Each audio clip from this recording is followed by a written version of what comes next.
ब्रह्मा जी की मूर्छा, उनके मुख से रुद्रदेव का प्राकट्य, सप्राण हुए ब्रह्मा जी के द्वारा 8 नामों से महेश्वर की स्तुति तथा रुद्र की आज्ञा से ब्रह्मा द्वारा सृष्टि रचना, तदंतर काल महिमा प्रलय ब्रह्मांड की स्थिति तथा सर्ग आदि का वर्णन करके वायु देवता ने कहा, पहले ब्रह्मा जी ने 5 मानस पुत्रों को उत्पन्न किया जो उनके ही समान थे।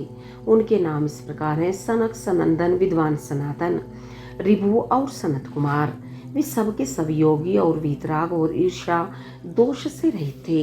इन सब का मन ईश्वर के चिंतन में लगा रहता था, इसलिए उन्होंने सृष्टि रचना की इच्छा नहीं की। सृष्टि से विरत हो सनक आदि महात्मा जब चले गए, तब ब्रह्मा जी ने पुनः सृष्टि की इच्छा से बड़ी भारी तपस्या की। इस प्रकार दीर्घ काल तक तपस्या करने पर भी जब कोई काम न बना, तब उनके मन में दुख हुआ। उस दुख से क्रोध प्रकट हुआ। क्रोध से आविष्ट होने पर ब्रह्मा जी के दोनों नेत्रों से आंसुओं की बूंदें गिरने लगी। इन अश्रु बिंदुओं से भूत प्रेत उत्पन्न हुए। अश्रु से उत्पन्न हुए उन सब भूत प्रेतों को देखकर ब्रह्मा जी ने अपनी निंदा की। उस समय क्रोध और मोह के कारण उन्हें तीव्र मूर्छा आ गई। क्रोध से आविष्ट हुए प्रजापति ने मूर्छित होने पर अपने प्राण त्याग दिए। तब प्राणों के स्वामी भगवान नील लोहित रुद्र अनुपम कृपा प्रसाद प्रकट करने के लिए ब्रह्मा जी के मुख से वहां प्रकट हुए। उन जगदीश्वर प्रभु ने अपने को 11 रूपों में प्रकट किया।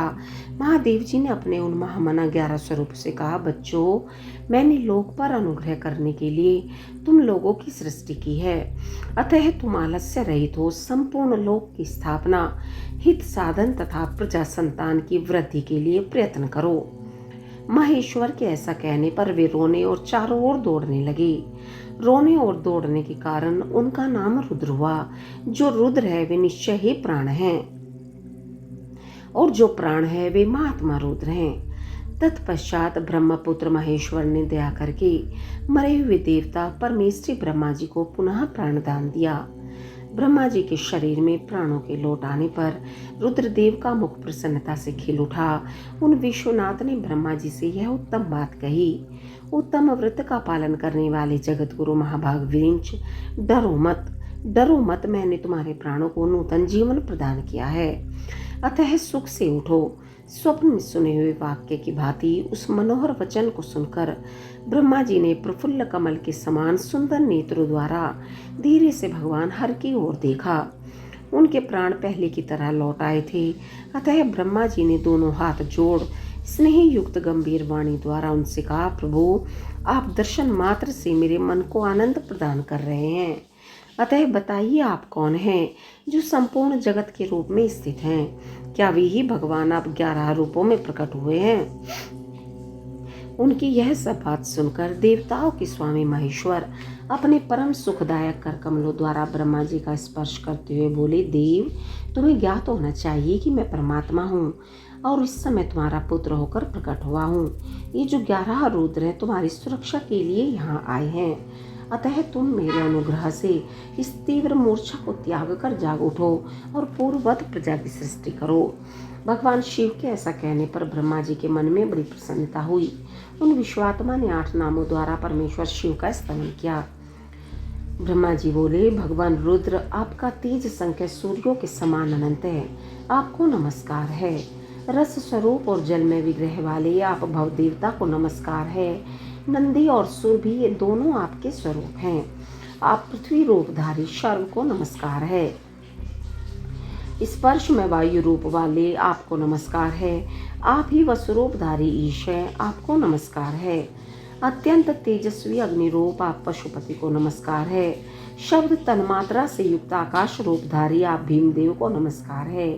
उग्र रूप वाले यजमान मूर्ति आपको नमस्कार है। सोम रूप आप अमृत मूर्त महादेव जी को नमस्कार है। इस प्रकार 8 मूर्ति और 8 नाम वाले आप भगवान शिव को मेरा नमस्कार है।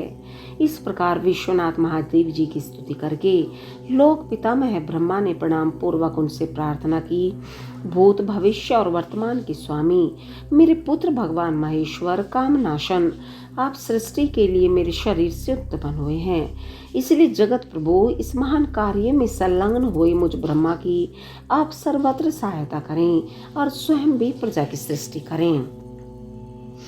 ब्रह्मा जी के इस प्रकार प्रार्थना करने पर कल्याणकारी त्रिपुर नाशक रुद्रदेव ने बहुत अच्छा कहकर उनकी बात मान ली। तदंतर प्रसन्न हुए महादेव जी का अभिनंदन करके सृष्टि के लिए उनकी आज्ञा पाकर भगवान ब्रह्मा ने अन्य अन्य प्रजाओं की सृष्टि आरंभ की। उन्होंने अपने मन से ही मरीचि, भृगु, अंगिरा, पुलस्त्य, पुलह, क्रतु, अत्रि और वशिष्ठ की सृष्टि की। ये सब ब्रह्मा जी के पुत्र कहे गए हैं। धर्म, संकल्प और रुद्र के साथ इनकी संख्या 12 होती है।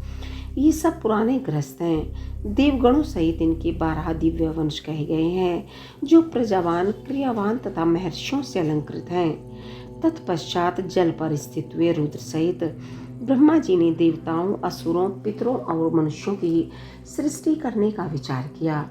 ब्रह्मा जी ने सृष्टि के लिए समाधिस्थ हो अपने चित्त को एकाग्र किया। तत्पश्चात मुख से देवताओं को, कोख से पितरों को, कटी के अगले भाग से असुरों को तथा प्रजनन इंद्रिय से सब मनुष्यों को उत्पन्न किया। उनके गुदा स्थान से राक्षस उत्पन्न हुए, जो सदा भोग से व्याकुल रहते हैं। उनमें तमोगुण और रजोगुण की प्रधानता होती है। वे रात को विचरते और बलवान होते हैं। सांप, यक्ष, भूत और गंधर्व ये भी ब्रह्मा जी के अंगों से उत्पन्न हुए। उनके पक्ष भाग से पक्षी हुए। वक्ष स्थल से या जंगम स्थावर प्राणियों का जन्म हुआ। मुख से बकरों और पार्श्व भाग से भुजंगमों की उत्पत्ति हुई। दोनों पैरों से घोड़े, हाथी, शरभ, नीलगाय, मृग, ऊंट, खच्चर, न्यंकु नामक मृग तथा पशु जाति के अन्य अन्य प्राणी उत्पन्न हुए। रोम बलियों से औषधियों और फल मूलों का प्राकट्य हुआ। ब्रह्मा जी के पूर्ववर्ती मुख से गायत्री छंद, ऋग्वेद, त्रिव्रत स्तोम, रथंतर साम तथा अग्निसोम नामक यज्ञ की उत्पत्ति हुई। उनके दक्षिण मुख से यजुर्वेद, त्रिष्टुप, छंद, पंचदश, स्तोम, बृहत्साम और उक्त नामक यज्ञ की उत्पत्ति हुई। उन्होंने अपने पश्चिम मुख से सामवेद, जगती छंद, सप्तदश स्तोम, वैरूप्य साम और अतिरात्र नामक यज्ञ को प्रकट किया। उनके उत्तरवर्ती मुख से एक विंश स्तोम, अथर्ववेद, आपतोर्याम नामक यम, अनुष्टुप छंद और वैराज नामक साम का प्रादुर्भाव हुआ। उनके अंगों से और भी बहुत से छोटे बड़े प्राणी उत्पन्न हुए। उन्होंने यक्ष, पिशाच, गंधर्व, अप्सराओं के समुदाय, मनुष्य, किन्नर, राक्षस, पक्षी, पशु, मृग और सर्प आदि संपूर्ण नित्य एवं अनित्य स्थावर जंगम जगत की रचना की। उनमें से जिन्होंने जैसे जैसे कर्म पूर्व कलमों में अपनाए थे, पुनः पुनः सृष्टि होने पर उन्होंने फिर उन्हीं कर्मों को अपनाया। उस समय वे अपनी पूर्व भावना से भावित होकर हिंसा अहिंसा से युक्त, मृदु, कठोर, धर्म अधर्म तथा सत्य और मिथ्या कर्म को अपनाते हैं, क्योंकि पहले की वासना के अनुकूल कर्म ही उन्हें अच्छे लगते हैं। इस प्रकार विधाता ने ही स्वयं इंद्रियों के विषय, भूत और शरीर आदि में विभिन्नता एवं व्यवहार की सृष्टि की है।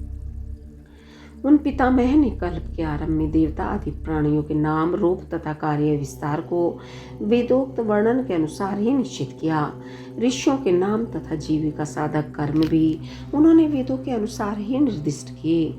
अपनी रात व्यतीत होने पर अजन्मा ब्रह्मा ने स्वरचित प्राणियों को वे ही नाम और कर्म दिए जो पूर्व कल में उन्हें प्राप्त थे।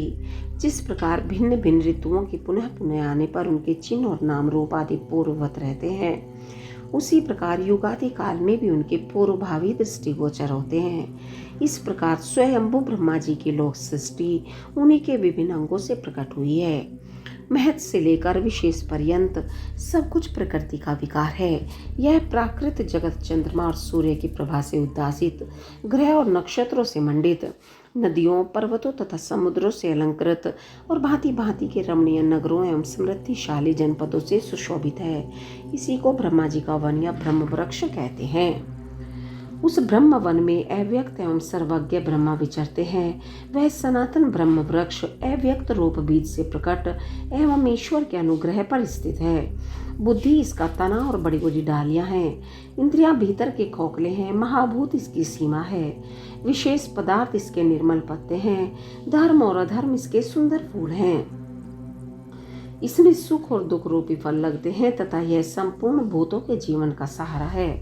ब्राह्मण लोग द्युलोक को उसका मस्तक, आकाश को नाभि, चंद्रमा और सूर्य को नेत्र, दिशाओं को कान और पृथ्वी को उनके पैर बताते हैं।